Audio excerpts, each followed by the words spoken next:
जय श्री राम दोस्तों। कांग्रेस की दोगली और दुष्टीकरण राजनीति से आप सब परिचित ही हैं और दोगली पार्टी की जलेबी बाई नाम से परिचित गालीबाज महिला सुप्रिया श्रीनेत को सुधांशु ने ऐसा धोया कि चेहरे की रंगत उड़ गई। वीडियो में जलेबी बाई के कुछ सवालों के सुधांशु ने ऐसे जवाब दिया कि जलेबी बाई को डिबेट छोड़ भागना पड़ा। वीडियो में बहुत मजा आने वाला है, अतः वीडियो पूरी देखें और चैनल को सब्सक्राइब कर लें। तो चलिए शुरू करते हैं।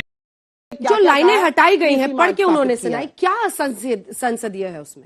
पहले तो इनकी बात का जवाब दे दूं, फिर उसका भी जवाब देता हूं।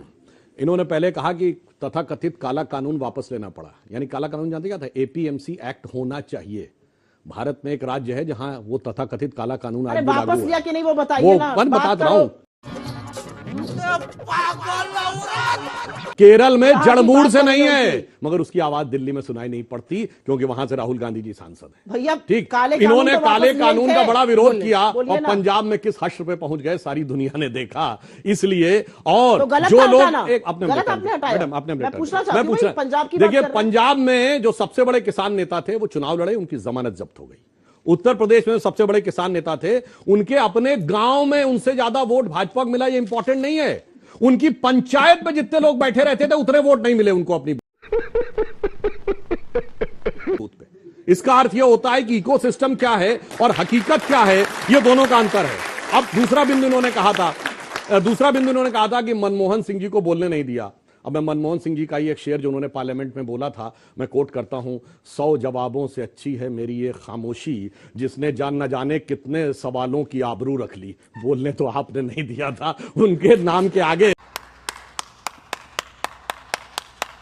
जो एमएमएस का फुल फॉर्म क्या था, मैं सिर्फ एमएमएस बोल रहा हूं और कुछ नहीं बोल रहा हूं, वो सबको पता था। अब मैं आता हूं जो इन्होंने बात कही। देखिए, संसद में एक परंपरा है कि किसी भी व्यक्ति का नाम यदि वह अपना उत्तर देने के लिए सदन में उपस्थित नहीं है अथवा उसका उत्तर नहीं है तो नाम लेकिन नहीं बोला जाता। अब आपने जब अडानी जी कहा तो अडानी जी कोई कंपनी नहीं है, अडानी जी व्यक्ति हो गया। आप कहते Adani Enterprises Limited, then it would have been a company. When you are saying Adani ji, जो अभी सुप्रिया जी ने भी बोला, तो फिर एक व्यक्ति के बारे में यदि आप कह रहे हैं और उस व्यक्ति को वो जवाब देने के लिए संसद में उपस्थित नहीं है तो ये एक संसदीय परंपरा, इसमें कोई ऐसी बात नहीं थी। और दूसरा, मैं परंपरा का एक और उदाहरण देता हूं। कोई ऐसा उदाहरण बताएं भारत के संसदीय इतिहास में अथवा विश्व के संसदीय इतिहास में जब किसी मीडिया में छपी एक स्टोरी के आधार के ऊपर तो गेम बजाना पड़े, जांच गठित हो गई हो और वो स्टोरी ऐसी हो जिसपे वो कंपनी जांच के घेरे में हो।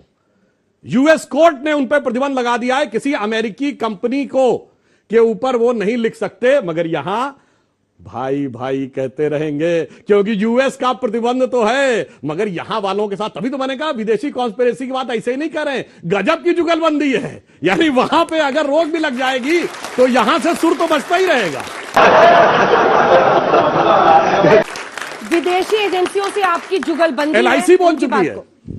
उनकी बात को आप यहां मैग्नीफाई करते हैं राजनीतिक फायदे के लिए। नैतिक और दिमागी दिवालियापन पूरी भारतीय जनता पार्टी में दिख रहा है, तो उससे अछूते सुधांशु जी क्यों रहे? यह नैतिकता है और मैं नैतिकता से 10 सवाल बस पूछ रही हूं। छोटे छोटे सवाल हैं, इस जनता के सामने, इन युवाओं के सामने जरूर पूछने चाहिए।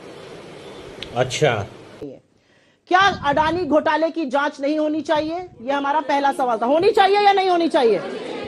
और जोर से बोलिए, होनी चाहिए कि नहीं होनी चाहिए?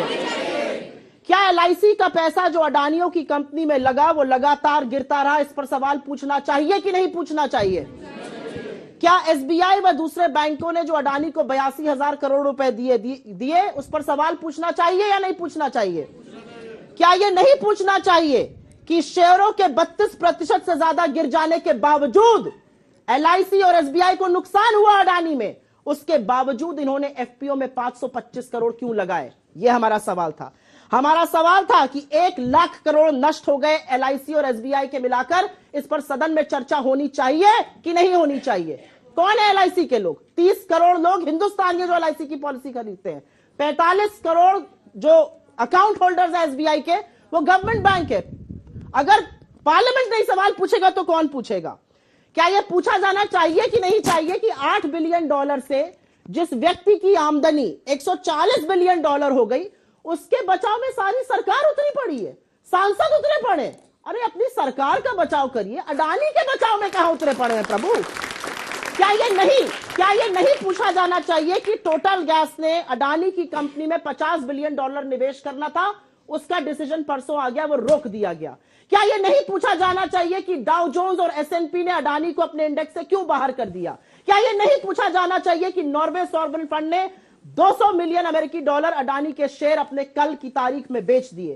क्या यह नहीं पूछा जाना चाहिए कि standard chartered, Credit Suisse, city group ने अडानी के पैसे लेने से मना कर दिया? और ये क्या यह नहीं पूछा जाना चाहिए कि इस देश का RBI, इस देश का सेबी, इस देश का SFIO, इस देश का MCA, ministry of corporate affairs, इस देश का इनकम टैक्स, इस देश का डिपार्टमेंट ऑफ रेवेन्यू इन्वेस्टिगेशन कहां है?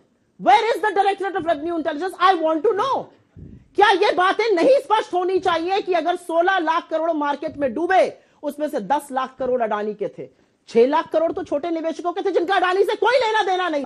यह सवाल अगर सदन में चुने हुए सांसद नहीं पूछेंगे तो यह सवाल से बच के जा पाएंगे? सुधांशु जी, जवाब दीजिए। प्रधानमंत्री से लोग पूछ रहे हैं आपका रिश्ता क्या है, और प्रधानमंत्री मौनी बाबा बन जाएंगे? जवाब तो आपको देना पड़ेगा। कंट्रोल उदय। आप बिल्कुल जवाब देता हूं। किसी भी फाइनेंशियल ईयर का अब देख तू कल की वीडियो में देखे कि सुधांशु जी ने कैसे दोगली पार्टी की सुप्रिया श्रीनेत के इन सवालों का जवाब दिया कि जलेबी बाई बौखला गई और झूठा इल्जाम लगाने लगी, पर सुधांशु जी ने उसकी सारी हेकड़ी निकाल दी।